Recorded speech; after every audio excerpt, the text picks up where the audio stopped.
नामदहु वनुसल्ली वनुसल्ली अला रसूलिहिल करीम अम्मा बाद फ़ौज़ु बिल्लाहि मिनश शैतानिर रजीम बिस्मिल्लाहिर रहमानिर रहीम। डियर स्टूडेंट्स, आज हम चैप्टर नंबर 1 जो कि आप सब जानते हैं एक बहुत सिंपल चैप्टर मेजरमेंट, इसकी फर्स्ट रिवीजन को देखेंगे जिसके टॉपिक स्टार्ट होंगे इंट्रोडक्शन टू द फिजिक्स से सिग्निफिकेंट फिगर्स। अब यहाँ पर मैं एक बात आप सब स्टूडेंट्स को बताना चाहता हूँ कि चैप्टर नंबर 1 बेसिकली मेजरमेंट के हवाले से जरूर है, मगर इसमें थ्योरी बहुत ज़्यादा इन्वॉल्व है। पहले 3 से 4 पेजेस बहुत ज़्यादा थ्योरी इन्वॉल्व है। तो आप लोगों ने क्या करना है कि हर वर्ड को अंडरलाइन करके आप लोगों ने उसको रिमेंबर करना और साइड इन्फॉर्मेशन को ज़हन में रखना। मैं इंशाअल्लाह ताला अभी चूंकि आज का हमारा लेक्चर एंटीडेज के हवाले से है तो मैं सबसे इंपॉर्टेंट चीज़ों को आप सबके सामने लेआउट करूंगा। तो लेट्स स्टार्ट, फर्स्ट स्लाइड की तरफ चलते हैं। आइए स्टार्ट लेते हैं बहुत ही इंपॉर्टेंट क्वेश्चन से। इन एसआई सिस्टम इंटरनेशनल, आप सब जानते हैं SI stand for system international, numbers of physical quantities are. Physical quantities का नंबर क्या होता है? अब मसला ये होता है कि बच्चा एसआई पर फौरन से पहले कन्वर्स करता और वो 7 को सिलेक्ट कर लेता है। क्यों? क्योंकि सिस्टम इंटरनेशनल में उसके जेन में कहीं बैठा हुआ है कि 7 फिजिकल क्वांटिटी 7 7 7। अब मैं इसको समझाता हूं, याद रखिएगा यहां पर जो कीवर्ड है दैट इज फिजिकल क्वांटिटीज। ठीक है, फिजिकल क्वांटिटीज सिस्टम इंटरनेशनल में there are 3 kinds of the quantities. Number 1 the basic physical quantities, number 2 they are the derived physical quantities, and last but not the least at the third number we have got supplementary physical quantities. अब basic physical quantities हमारे पास 7 होती है और बच्चे ने इसी के हवाले से अल्फा को सिलेक्ट किया होता है और वो सोच रहा होता है, बड़ा कॉन्फिडेंट होता है कि मैंने बिल्कुल सही किया, बड़ा सिंपल क्वेश्चन आया था। तो याद रखिएगा अगर वो आपसे बेसिक का वर्ड यूज करता तब आप 7 को सिलेक्ट करते, उससे आपसे फिजिकल क्वांटिटीज पूछा जो कि ये सारी की सारी फिजिकल क्वांटिटीज हैं और अगर इनका सम किया जाए derived quantities are very large in number, almost infinite, और सप्लीमेंट्री फिजिकल क्वांटिटीज 2 होती हैं। तो अगर मैं इन सबको सम करूं तो आप सब जानते हैं जवाब भी इनफाइनाइट ही आएगा। It means our best answer is delta. तो आपने एंटी टेस्ट में एक बात का ख्याल रखना है कहीं ऐसा ना हो कि वो आपका रिफ्लेक्स क्वोशंट से आने वाले जवाब पर, रिफ्लेक्स क्वोशंट किसको कहते हैं? हम एफएससी में बार बार कुछ चीजें 3 दफा पढ़ चुके होते हैं कि जब भी उनका जिक्र किया जाए तो हम फौरन से पहले सोचे समझे बगैर उनको सिलेक्ट कर लेते हैं। तो एसआई यहां पर कहा जाए तो एक ऐसा वर्ड है जो आपको भटका आ रहा है, लेकिन कीवर्ड आपके पास है फिजिकल क्वांटिटीज।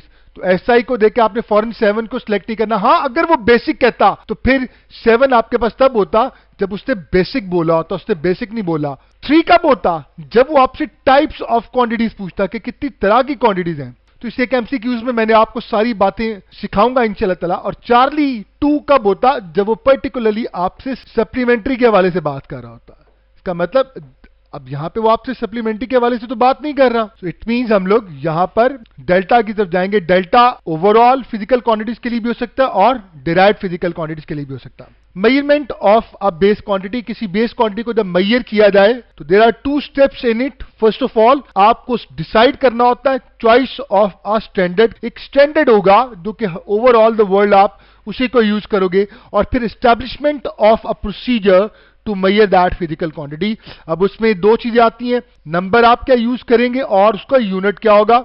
एक आइडियल स्टैंडर्ड 2 कैरेक्टरिस्टिक्स रखता है। ये सारी की सारी बातें एंटिटीज के हवाले से बड़ी अहमियत के हामिल हैं। ये क्वेश्चन बहुत दफा आ चुके हैं कि आइडियल स्टैंडर्ड की कैरेक्टरिस्टिक्स कौन कौन सी होती हैं, कितनी होती हैं, ये भी पूछ सकता है। 2 होती हैं, कौन कौन सी होती हैं? याद रखिएगा जिसे भी आप आइडियल स्टैंडर्ड कहते हैं इट शुड बी एक्सेसिबल। ऐसा ना हो कि जहां पर आप जाएं वहां पर उसको एक्सेस ही ना किया जा सके। दूसरा, ये नहीं होना चाहिए कि किसी कंट्री में तो उसकी वैल्यू कुछ और हो और कहीं कुछ और हो। इसका मतलब इट शुड रिमेन इनवेरिएबल। तो that is these are the main features of an ideal standard. Next slide की तरफ चलते हैं। फिजिकल क्वांटिटीज आपको ऑलरेडी बता चुका हूं। There are 3 types of physical quantities. Number 1 base quantity, there 7 in number. Then we have got the derived quantities, the very large in number. सबसे पहले हम बेस क्वांटिटीज की बात कर लेते हैं, फिर बाद में सप्लीमेंट्री की भी बात करूंगा। बेस क्वांटिटीज जो कि 7 होती हैं हमारे पास। तो ये फिजिकल क्वांटिटी में सबसे पहले length we got, SI unit इसका मीटर होता है, आप इसको सिंपल एम स्मॉलर एम से रिप्रेजेंट कर रहे होते हैं। At second number we got the mass kilogram, और इसको केजी से रिप्रेजेंट कर रहे होते हैं, इसका ऐसा यूनिट है। At number 3 we got time, second SI ऐसा यूनिट है, ऐसे रिप्रेजेंट कर रहे होते हैं। At number 4 we got the current. याद रखिएगा सेकेंड ईयर में करंट इन्वॉल्व होगा। तो यार हमें इस बात को अपने जहन में रखना है कि current basic quantity charge basic quantity नहीं है। अब करंट का यूनिट एम्पेयर है, आप इसको कैपिटल ए से रिप्रेजेंट करते हैं। At number 5 you got thermodynamic temperature, temperature मैंने लिखा है इसको केल्विन, इसका यूनिट है, वैसे सेल्सियस फॉरेनहाइट भी होता है लेकिन हम ऐसे यूनिट की बात करें कैसे रिप्रेजेंट होगा। At number 6 you got intensity of light, candela, CD से आप रिप्रेजेंट करेंगे। At number 7 we have got amount of substance, mole, आप इसको MOL से रिप्रेजेंट करेंगे। यहां पे एक बहुत इंपॉर्टेंट पॉइंट, क्या फिजिक्स में ऐसा है कि एक ही फिजिकल क्वांटिटी के लिए हम दो यूनिट्स यूज करें? तो मजे की बात यह कि किलोग्राम और मोल ये दोनों मैटर के लिए यूज किए जाते हैं। अमाउंट ऑफ सब्सटेंस, मैस भी क्या है, वो भी तो अमाउंट ऑफ सब्सटेंस है। तो ये दो क्यों यूज किए गए? तो याद रखिएगा, when we are interested in the body amount of matter in it, कि उसमें मैटर कितना है, तो फिर हम लोग किलोग्राम यूज करते हैं। लेकिन जब आप हम मॉलिक्यूल्स में इंटरेस्टेड होते हैं तो then we are gonna use the mole. तो एक बहुत इंपॉर्टेंट पॉइंट है, तो आपने याद रखना है, ये एंटीडेस में आपसे पूछा जा सकता है, बड़ा इंटरेस्टिंग पॉइंट था। डिराइव्ड क्वांटिटीज बहुत लार्ज नंबर की होती हैं, जरा बेसिक क्वांटिटीज से ही इनको डिराइव किया जाता है। फॉर एग्जाम्पल फोर्स, आप सब जानते हैं फोर्स का यूनिट जिसको हम लोग उसको न्यूटन भी कह रहे होते हैं, basically F is equal to MA, mass यहाँ पे बेसिक क्वांटिटी है, और एक्सलेशन हमारे पास फिर एक डिराइव्ड क्वांटिटी आ गई। तो अगर मैं यूनिट्स पुट करूं, मैस का किलोग्राम और एक्सलेशन का मीटर पर सेकंड स्क्वायर, तो इस तरह से एक डिराइव्ड क्वांटिटी। एक बड़े मजे का क्वेश्चन है हमारे पास, सेकंड नंबर पे वर्क, वर्क का SI यूनिट जूल है, वर्क जिसको F इज इक्वल टू हम लोग F.D लिखते हैं। तो अगर मैं फोर्स का यूनिट लिखूं तो न्यूटन, और डिस्टेंस का मीटर। याद रखिएगा वर्क का कभी यूनिट न्यूटन मीटर नहीं लिखा जाता, क्यों? क्योंकि वर्क एक स्केलर क्वांटिटी है। टॉर्क जिसका फॉर्मूला R क्रॉस F है, जो नंबर 3 पे है, उसका यूनिट न्यूटन मीटर लिखा जाता है। तो इन दोनों क्वांटिटीज में डिफरेंस करने के लिए हम हमेशा वर्क के साथ जूल लिखते हैं और टॉर्क के साथ न्यूटन मीटर लिखते हैं। लेकिन ये और बात है, जब इनको मजीद सिंप्लीफाई किया जाए तो न्यूटन मीटर से ही हम इसको सिंप्लीफाई करेंगे, तो दोनों के मोस्ट सिंप्लीफाइड जो यूनिट्स होंगे वो सेम होंगे। अब यहां पे एक बड़ा इंपॉर्टेंट क्वेश्चन हम यहीं से सीख लेते हैं कि ऐसा मुमकिन है फिजिक्स में कि दो डिफरेंट फिजिकल क्वांटिटीज हों, क्या आप इनको ऐड कर सकते हो? नहीं, क्योंकि वर्क एक स्केलर है, टॉर्क वेक्टर, दोनों के यूनिट्स भी एक जैसे नहीं है। मगर जब डायमेंशंस निकाली जाएंगी तो दोनों की डायमेंशन मोस्ट सिंप्लीफाइड फॉर्म के यूनिट से निकलती हैं, तो दोनों की डायमेंशन सेम होंगी। इसका मतलब फिजिक्स में ऐसा मुमकिन है कि दो फिजिकल क्वांटिटीज हों जो कि इंटायरली डिफरेंट हो, मगर दोनों के यूनिट्स भी डिफरेंट हो, मगर डायमेंशन सेम।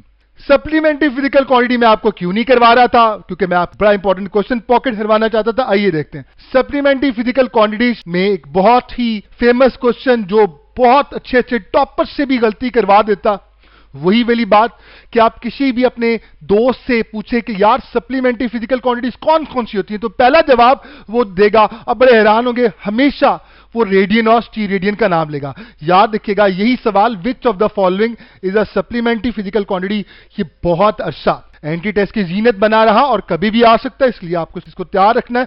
तो सप्लीमेंट्री फिजिकल क्वांटिटी जो है, इनमें से क्या रेडियन क्या स्टीरेडियन है? तो इनमें से कोई भी नहीं है। बच्चे चार्ली को सिलेक्ट करते हैं और बड़े कॉन्फिडेंट होते हैं कि जनाब हमारा जवाब तो बिल्कुल सही है। याद रखिएगा इसका जवाब नन ऑफ दीज है। क्यों? क्योंकि दीज आर यूनिट्स, ये यूनिट्स है बच्चों, ये फिजिकल क्वांटिटीज नहीं है। फिजिकल क्वांटिटीज कौन सी है? आइए देखते हैं। सप्लीमेंट्री फिजिकल क्वांटिटीज वो हैं कि जिनका कहा जाए हमें नाम भी याद नहीं होता, हम भूल चुके होते हैं। दो क्वांटिटीज हैं हमारे पास, plane angle and solid angle. Plane angle और सॉलिड एंगल फिजिकल क्वांटिटीज हैं, रेडियन और स्टीरेडियन इनके SI यूनिट्स हैं। तो एक बड़ा इंपॉर्टेंट क्वेश्चन, अगर मैं पहले बता देता तो आपको इतना मजा ना आता। आइए नेक्स्ट पे चलते हैं। स्टूडेंट अब प्लेन एंगल को डिटेल से देखते हैं। प्लेन एंगल 2 डायमेंशनल एंगल है। कहां बनेगा? सर्कल में बनेगा। 2 डायमेंशनल फिगर है ये, सर्कल के दो रेडियाई के दरमियान बनने वाला ये एंगल है। ये वही एंगल तो है जो हमने चैप्टर नंबर 5 में एंगुलर डिस्प्लेसमेंट की शक्ल में पढ़ा था। अब एक बात याद रखिएगा, ये एंगल जितना बड़ा होगा आर्क लेंथ उतनी ज्यादा होगी, which means I can simply say that arc length and angle they are directly proportional to each other. तो यहीं से हम R चूंकि कांस्टेंट के तौर पे अपीयर होगा, S equal to R theta हमारे पास स्टैब्लिश हो गया। कोई भी न्यूमेरिकल आप यहां से वो आपसे पूछ सकता है। इंशाल्लाह हम कुछ और क्वेश्चंस करेंगे। फॉर एन एग्जांपल आइए इस क्वेश्चन को देखते हैं, बहुत important question. For a complete rotation, एक कंप्लीट रोटेशन के लिए the value of plane angle, इस प्लेन एंगल की क्या वैल्यू होगी? एंटी टेस्ट में आने बार बार आने वाला बड़ा इंपॉर्टेंट क्वेश्चन। याद रखें इसका हिंट क्या होगा? For a complete rotation. देखिए सर्कल में जब रोटेशन कंप्लीट हो जाती है तो पूरा सर्कमफ्रेंस बनता है, जो हम सब जानते हैं 2 पाई आर के इक्वल होता है। इसका मतलब क्या होगा? मैं फॉर्मूला यूज करूंगा, s is equal 2 pi r, s की जगह पुट करूंगा 2 पाई आर, नीचे r है, r से कैंसिल आउट हो गया, जवाब आया 2 पाई रेडियन। तो एक बहुत इंपॉर्टेंट क्वेश्चन जो हम लोगों ने साथ ही पॉकेट कर लिया। बहरहाल देखते हैं, अगर आर्क लेंथ हमारे रेडियस के बराबर आ जाए सर्कल के, तो फिर क्या होगा? आप s की जगह जो ही r पुट करेंगे, r से कैंसिल आउट हो जाएगा, आपके पास जवाब आएगा 1 रेडियन। नेक्स्ट पे चलते हैं, सॉलिड एंगल की बात कर लेते हैं। सॉलिड एंगल एक बॉल में, स्फीयर में बनने वाला एंगल है। 3 डायमेंशनल फिगर, एक गेंद पर, किसी भी बॉल पर आप एक दायरा लगाइए, तो अगर आप यहां से कोन बना लेते हैं तो कोन में बनने वाला जो एंगल होगा उसको 3 डायमेंशनल एंगल या सॉलिड एंगल का नाम दिया जाता है। ये स्फीयर में बनता, ये यहां पे जितना बड़ा एंगल होगा उतना ही बड़ा यहां पे एरिया एलिमेंट बढ़ता जाएगा। इसका मतलब यहां पर मैं कह सकता हूं that area element is directly proportional to r का स्क्वायर। वहीं से फॉर्मूला हम लोगों ने डिराइव किया, थीटा आपके पास आ जाएगा a ओवर आर स्क्वायर। आइए इसके हवाले से भी एक क्वेश्चन देखते हैं। For a complete rotation the value of solid angle is, अगर मैं कंप्लीट रोटेशन की बात करूं तो याद रखिए जब कंप्लीट रोटेशन हो जाएगी तो पूरा का पूरा जो एरिया होगा स्फीयर का वो मुकम्मल तौर पर ट्रावर्स हो जाएगा, और स्फीयर का एरिया होता है 4 पाई आर स्क्वायर। मैं जब यहां पर आऊंगा वैल्यू प्लेस करूंगा a की जगह 4 पाई आर स्क्वायर, आर स्क्वायर से कैंसिल आउट हो गया, तो हमारे पास जवाब आ जाएगा 4 पाई टी रेडियन। तो स्टूडेंट इसमें हमारे पास जवाब क्या आया? पहले में जवाब आया था 2 पाई रेडियन और यहां पर आया 4 पाई टी रेडियन। इसी तरह से अगर मैं मजीद आगे जाऊं और मैं अगर एरिया को रेडियस के स्क्वायर के इक्वल पुट करूं तो ये कैंसिल आउट हो जाएगा, तब हमारा जवाब जो एंगल का आएगा सॉलिड एंगल का, it would be 1 T radian. Student next slide की तरफ चलते हैं। अब हम टॉपिक्स को एमसीक्यूज में इंशाल्लाह ताला करते जाएंगे। यही तो आर्ट होता है कि हमने क्या करना होता है, एक एमसीक्यूज में पूरा पूरा टॉपिक हम लोगों ने करना होता है। In scientific notation 134.7 can be written as, तो इसी में हम साइंटिफिक नोटेशन को करेंगे। आप सब जानते हैं डेसिमल प्लेस को जब मैं फर्स्ट डेसिमल प्लेस में लेकर आऊंगा तो मैं राइट से लेफ्ट की तरफ आ रहा हूं, मैंने 2 नंबर्स को पार किया है, क्रॉस की है, तो याद रखिए जब भी राइट से लेफ्ट की तरफ आऊंगा तो पावर पॉजिटिव लिखी जाएगी, तो जवाब आपके पास आएगा अल्फा 1.347 इंटू 10⁻²। और अगर मैं लेफ्ट से राइट की तरफ जाता तो अल्टीमेटली मुझे पावर को नेगेटिव लिखना होता। Next question, which of the following is not according to the convention for indicating units. हमारी किताब में यूनिट्स को राइट डाउन करने की डिफरेंट कन्वेंशन आपने सारी पढ़ लेनी है। मैंने यहाँ पे इंपॉर्टेंट जो कन्वेंशन है वो आपके लिए यहाँ पे मैं लेकर आया हूं। अल्फा ऑप्शन है, क्या 10 न्यूटन लिखा जा सकता है? स्टूडेंट आप सब जानते हो कि हमें बताया गया था कि जब भी किसी जगह यूनिट का नाम एक साइंटिस्ट का नाम हो और कंप्लीट लिखा जाए, क्या लिखा जाए? कंप्लीट, तो हमेशा फर्स्ट लेटर स्मॉलर होगा। इसका मतलब आप इसको न्यूटन तो लिख सकते हो मगर कैपिटल एन के साथ राइट डाउन नहीं कर सकते। हां, अगर ये अकेला लिखा जाता तो फिर कैपिटल एन ही होता। ये भी बड़ा important point, buy 1 get 1 free. इसका मतलब ये तो सही नहीं है, ये तो अकॉर्डिंग टू कन्वेंशन नहीं है। बीटा देखिए 1 मिलीमीटर, यहां पर हमने मिली और मीटर को कहा जाए सेपरेट किया हुआ एक स्पेस मौजूद है, ये स्पेस अलाउड नहीं है, हमेशा इकट्ठा लिखा जाता। इसका मतलब ये भी हम नहीं कर सकते। ये 2 पॉइंट्स हमें क्लियर हो गए। लास्ट पर जाते हैं, यहां पर हमारे पास चार्ली में न्यूटन जो कि फोर्स का यूनिट है और मीटर चूंकि लेंथ का यूनिट है, इन दोनों को इकट्ठा लिखा गया और दरमियान में कोई स्पेस भी नहीं है। हमेशा जब भी किसी जगह किसी फिजिकल क्वांटिटी का यूनिट ऐसा होगा जो 2 फिजिकल क्वांटिटीज को मिला के बनता होगा, तो फिर आप दोनों के दरमियान फासला रखेंगे, स्पेस। इसका मतलब best is this one, which means that यहां पे कोई भी चीज सही नहीं है। तो हमने रिवाइज भी कर लिया इंपॉर्टेंट पॉइंट्स को, तो डेल्टा इज आंसर। नेक्स्ट पे चलते हैं, एरर्स के हवाले से क्वेश्चन देखते हैं। विच of the following errors can not be removed by taking average of values. आपने अक्सर देखा होगा कि हमें ये सिखाया जाता है कि अगर हम किसी जगह कोई एक्सपेरिमेंट परफॉर्म करें और हम चाहते हैं कि हमसे एरर ज्यादा ना हो, तो हम क्या करें, हम जितनी ज्यादा दफा उसको रिपीट करेंगे और एट द एंड एवरेज लेंगे तो एरर कम से कम रह जाएगा। अब मजे की बात है कि पर्सनल एरर को तो कम किया जा सकता है एवरेज लेकर, रैंडम को भी कम किया जा सकता है, लेकिन सिस्टमैटिक एरर, आप एक्सपेरिमेंट जिस ऑपरेटर से परफॉर्म कर रहे हो, इसका मतलब सपोज करते हैं अगर वर्नियर कैलिपर्स की मैं बात कर रहा हूं और वर्नियर कैलिपर्स में हमारे पास अगर मैं बात करूं कोई रॉन्ग ग्रेजुएशन है, तो जब तक मैं जीरो करेक्शन को अप्लाई नहीं कर लूंगा, याद रखिएगा ये एरर कभी खत्म नहीं होगा। It means our best answer is the systematic error. Buy one get one free, हमें यह भी साथ ही पता चल गया कि ये वाले दो एरर्स ज्यादा से ज्यादा दफा एक्सपेरिमेंट को रिपीट करके ज्यादा वैल्यूज लेके फिर उनका एवरेज लेके हम कम कर सकते हैं।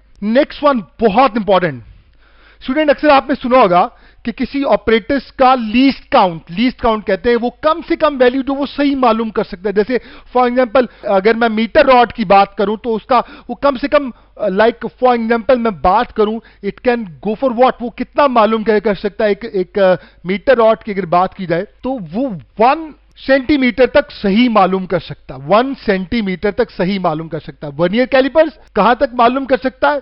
अगर 1 सेंटीमीटर के 10 टुकड़े किए जाएं तो वो 10 टुकड़ों को भी सही मालूम कैसे कर सकता है, सही आपको वैल्यू देगा। और अगर मैं स्क्रू गेज की बात करूं तो वो 1 सेंटीमीटर के 100 टुकड़े करें तो उनको भी सही मालूम कर सकता है। ये इसका लीस्ट काउंट कहलाता है। मजे की बात है कि लीस्ट काउंट को अक्सर एब्सोल्यूट अनसर्टेनिटी का नाम दिया जाता है। क्यों दिया जाता है? उसकी बुनियादी वजह यह है कि जब भी कोई ऑपरेटर कोई वैल्यू लेता है तो उस वैल्यू में जो कम से कम एरर लाजमी मौजूद होता है वो वही होता है जो कि उसकी एब्सोल्यूट अनसर्टेनिटी या लीस्ट काउंट होता है। तो आइए क्वेश्चन देखते हैं। A measuring device has least count या क्या? Absolute uncertainty as 1 metre. तो बताइएगा कौन सा एरर उसमें लाजमी हो सकता है? तो that is delta. Delta is answer 1 metre. Next slide की तरफ चलते हैं स्टूडेंट। हमारा लास्ट टॉपिक आज का सिग्निफिकेंट फिगर्स। ऑब्वियसली ये हमारा जो चैप्टर नंबर 1 है बहुत ज्यादा कॉम्प्लिकेटेड नहीं है, बहुत सिंपल है, बहुत आसान है। In any measurement accurately known digits, किसी भी मेजरमेंट में वो डिजिट्स जो आपको एक्यूरेटली मालूम होते हैं plus the first doubtful digit, अगर उनको सम कर लिया जाए तो उन्हें सिग्निफिकेंट फिगर्स का नाम दिया जाता। अब मजे की बात यह कि हम जब रूल्स पढ़ते हैं तो रूल्स में तो हमें क्या क्या सिखाया जाता है, रूल्स में कहीं पे भी ये चीज कहीं सामने नजर नहीं आती। तो मेरे दिल में यही ख्याल आया कि आज मैं आप लोगों को सिखाऊं कि इसकी डेफिनेशन को हम कहां पे अप्लाई कर सकते हैं। डेफिनेशन आज आपको सिखाऊं तो सुनिएगा। In an experiment a student measures length 3 times such as, अब उसके लेंथ को मेजर किया तो पहले वैल्यू आई 3.14298, फिर आई 3.14, अब 3.14 यहां पे भी है, 3.14 यहां पे भी है और 3.14 यहां पे। इसका मतलब ये तो एक्यूरेटली है, हमें मालूम है ये तो बार बार आ रहे हैं, लेकिन डाउट कहां से आया? 2, 3 और फॉर एग्जाम्पल यहां पे भी हमने 3 राइट डाउन कर दिया, तो डाउट आ गया 4th नंबर से, तो इसके आगे हम कंसीडर नहीं करेंगे। So students accurately known digits जो कि 3.14 है प्लस जो डाउटफुल था, इसका मतलब 3 + 1 हमारे पास 4 सिग्निफिकेंट फिगर्स आ जाएंगे। So it's a very beautiful question which actually clears the basic definition of significant figures जो मैं क्लियर नहीं होती। अब चलता हूं मैं किसकी तरफ, ये मैं ऑलरेडी आप लोगों को मैं एक्सप्लेन कर चुका हूं, I have explained it, so I don't think so that will have to waste our time over here. Next पे चलते हैं, रूल्स फॉर, अब वो रूल्स जो आपको फिंगर टिप्स हैं, रूल्स फॉर डिफरेंट मेजरमेंट्स के हवाले से सिग्निफिकेंट फिगर्स, ये सारे के सारे नॉन जीरो डिजिट्स हैं, तो याद रखिएगा they all are significant, no doubt. लो जी, बात खत्म होगी। बात करते हैं जीरो की। जीरो मे और मे नॉट बी सिग्निफिकेंट। कब कब सिग्निफिकेंट होगा देखिएगा, on left of a non zero number, इसका मतलब सिग्निफिकेंट फिगर के लेफ्ट पे जब चला गया जीरो तो उसे सिग्निफिकेंट नहीं माना जाएगा। फॉर एग्जाम्पल 0.00, अब ये जो जीरोज हैं ये 5 के लेफ्ट पर हैं, तो इसका मतलब इन्हें सिग्निफिकेंट कंसीडर नहीं किया जाएगा। तो इस मेजरमेंट में कितने सिग्निफिकेंट जीरोज हैं? कोई भी नहीं। और फिगर्स कितने? 3। So answer is 3। अगर जीरो राइट पर चला गया, दाहिने तरफ, दाहिने हाथ, जैसे जब कहा जाए जब हशर का दिन होगा और हमारा नामा अमाल हमारे दाहिने हाथ में पकड़ाया जाएगा, हम जन्नती होंगे, सिग्निफिकेंट हो जाएंगे। इसका मतलब जीरो अगर राइट पे चला गया, मे और मे नॉट भी सिग्निफिकेंट हो सकता है। अगर राइट पे चला गया तो हमारे पास इसके ऑप्शंस क्या बनते हैं? अगर तो इनक्लोज हो गया दो नॉन जीरो सिग्निफिकेंट फिगर्स के दरमियान, लाइक दिस वन, तो वो सिग्निफिकेंट कंसीडर होंगे, 4 हो जाएंगे। अब बात करते हैं कि राइट पर जब चला जाता है तो फिर क्या होता है, इसके लिए ऑप्शंस नेक्स्ट स्लाइड पर है। 0 to the right of a significant figures, तो याद रखिए अगर तो डेसिमल फ्रैक्शन है, तो फिर जो ही राइट पर जाएगा तो उसको सिग्निफिकेंट कंसीडर किया जाएगा। यहां पे 4 हो गए, लाइक 7.4000 ये डेसिमल रखता है, इसका मतलब इसको कंसीडर किया जाएगा। लो जी, ये 5 हो गए इसमें। लेकिन अगर मैं इंटीजर्स की बात करूं, लाइक 8000 किलोग्राम लिखा हुआ है, तो अब यहां पे चूंकि डेसिमल मौजूद नहीं है, इंटीजर्स मौजूद है, तो हम क्या करेंगे, लीस्ट काउंट या एब्सोल्यूट अनसर्टेनिटी या एक्यूरेसी डिसाइड करेगी कि इसमें कितने सिग्निफिकेंट फिगर है। उसका रूल देखिएगा। सपोज करें इस मेजरमेंट को लिया गया एक ऐसे डिवाइस से जिसका लीस्ट काउंट 1 किलोग्राम था। अब 1 किलोग्राम, इसमें कोई जीरो नहीं है। जब कोई जीरो नहीं है, इसका मतलब 8000 को कैसे लिखा जाएगा, 8.010, दूसरा तीसरा, तीनों जीरो लिखे, मल्टीप्लाइड बाय 10⁻³ किलोग्राम। हमेशा बात याद रखनी है कि पावर को कंसीडर नहीं किया जाता सिग्निफिकेंट फिगर्स में। और यहां पे अब ये चीज बन गई है डेसिमल फ्रैक्शन। डेसिमल फ्रैक्शन का रूल क्या है, राइट साइड वालों को कंसीडर किया जाता है। इसका मतलब इसमें 4 सिग्निफिकेंट फिगर्स हमारे पास मौजूद होंगे, तो आंसर होगा 4 सिग्निफिकेंट फिगर। अब देखते हैं, सपोज करें लीस्ट काउंट पे इंक्रीज करता हूं और मैं 10 किलोग्राम की बात करता हूं। अब ये एक जीरो क्या करेगा, ये एक जीरो को कैंसिल आउट कर देगा। कितने रह गए, 8.00। इसका मतलब हमारे पास 3 सिग्निफिकेंट फिगर्स हो जाएंगे। यहां से पता चला बच्चों, लीस्ट काउंट जैसे जैसे इंक्रीज करेगा सिग्निफिकेंट फिगर्स डिक्रीज करेंगे। तो आइए हम एक छोटा सा फॉर्मूला डेवलप कर लेते हैं कि लीस्ट काउंट इंक्रीज करेगा तो सिग्निफिकेंट फिगर डिक्रीज करेंगे, they are inversely proportional to each other. Student, इसके अलावा सपोज करें एक कैलकुलेशन आपको दी जाती है जिसमें 3 नंबर आपस में ऊपर 2 मल्टीप्लाई हो रहे हैं, एक डिवाइड हो रहा है, और आपको जवाब भी बता दिया गया। ये है, कहता how many significant figures are there. तो इसका शॉर्टकट याद रखिएगा कि आप ये देखिए, पावर्स को तो आप कंसीडर करते ही नहीं है। अब there are 3 numbers which are participating, 1, 2 and 3। तो आपने क्या करना है, आपने लीस्ट सिग्निफिकेंट फिगर वाली टर्म देखनी है। इसमें कितने सिग्निफिकेंट फिगर हैं, 4। इसमें कितने हैं आप देख सकते हैं, 3, और इसमें कितने हैं, 4। तो 3 सबसे कम वाला आया। तो आपने क्या करना है, जो फाइनल मेजरमेंट है, आपने ये कहना है कि उसमें सिर्फ 3 सिग्निफिकेंट फिगर्स होंगे। So answer would be what, that is alpha. तो एक बड़ा इंपॉर्टेंट क्वेश्चन हमने देखा। नेक्स्ट पे चलते हैं। अब यहीं पर इंपॉर्टेंट पॉइंट आ गया कि अब इस वैल्यू को अगर मैं लिखना चाहूं 3 सिग्निफिकेंट फिगर, यानी यहां तक लिखना चाहूं, तो ये सारे के सारे नंबर्स क्या मैं इग्नोर कर दूंगा? जी नहीं। यहां पे टॉपिक आता है rounding off data. Rounding off data में जिस नंबर को आपने, फॉर एग्जांपल इस 2 नंबर को मुझे यहां से खत्म करना है, तो मैंने देखना क्या है, अगर नंबर जिसे आपने हटाना है वो 5 से बड़ा, तो उससे पहले वाले नंबर में आप लाजमी 1 ऐड कर देंगे। अगर 5 से छोटा तो आप कुछ भी ऐड नहीं करेंगे। और अगर हुस्ने इत्तेफाक ऐसा हो कि वो 5 हो जाए, तो 2 ऑप्शन आती हैं। अगर ऑड हो, मैं आपको टेक्निक सिखाता हूं, odd add, odd add, odd add. इसका मतलब अगर ऑड होगा तो आप क्या करेंगे, आप 1 ऐड कर देंगे। और even never, even never. Even होगा तो आप कभी भी ऐड नहीं करेंगे, इसका मतलब आप 0 ऐड करेंगे। तो ये छोटा सा रूल है जिसे आपने याद रखना। हमारी बुक में एक छोटी सी मिस्टेक हुई है जो मैं आपको अभी बताने जा रहा हूं। 56.8564 को हमारी बुक में 56.8 लिखा हुआ है। अब देखें, अगर मैं रूल यहां पे अप्लाई करूं, 6 को जब मैं यहां से हटाऊंगा तो 6 चूंकि 5 से बड़े, तो 4 में एक ऐड होगा, 5 बन जाएगा। अब जब 5 बनेगा, 5 को हटाऊंगा तो चूंकि वो 5 है, तो फिर मेरे पास ऑप्शन है कि अगर पहले वाला ऑड होगा तो मैं ऐड करूंगा। पहले वाला ऑड है तो उसमें ऐड किया, 6 बन गया। अब जब 6 को हटाऊंगा तो 8 में मुझे एक ऐड करना पड़ेगा, ये बनना चाहिए 56.9, जबकि हमारी बुक में ये लिखा हुआ है। तो एक मिस्टेक हमने बुक की भी यहां पे आपकी खिदमत में पेश की कि हमारी किताब में बहुत सारी मिस्टेक्स भी हैं। तो आंखें बंद करके किताब पे यकीन नहीं कर लेना, बाद का एंटीटेस्ट में बड़े बड़े कमाल क्वेश्चन आते हैं। अब बात कर लेते हैं इन एडिशन और subtraction in final reading significant figure will be of the term taking part of least decimal places. देखिए, अगर आप एडिशन की बात करें या सब्ट्रैक्शन की बात, सपोज करें मैं इन तीनों को ऐड कर रहा हूं, मेरे पास ये आंसर आता है। अब इस आंसर में कितने सिग्निफिकेंट फिगर्स हैं, तो मैं ये देखूंगा वो 3 टर्म्स है, 1, 2, 3, तो मैं उसको कंसीडर करूंगा जिसमें डेसिमल प्लेस सबसे कम होगा। किसमें सबसे कम है? 4.10। इसमें इसके डेसिमल के बाद सिर्फ 2 प्लेसेस हैं, इसका मतलब मैं इसमें से 8.12 तक ही रहूंगा, और जब राउंड ऑफ करूंगा तो 8.13 मीटर बन जाएगा। Students, wish you best of luck. इंशाल्लाह ताला आपसे मुलाकात होगी चैप्टर नंबर 1 की सेकंड डिवीजन से। अस्सलाम वालेकुम रहमतुल्लाह।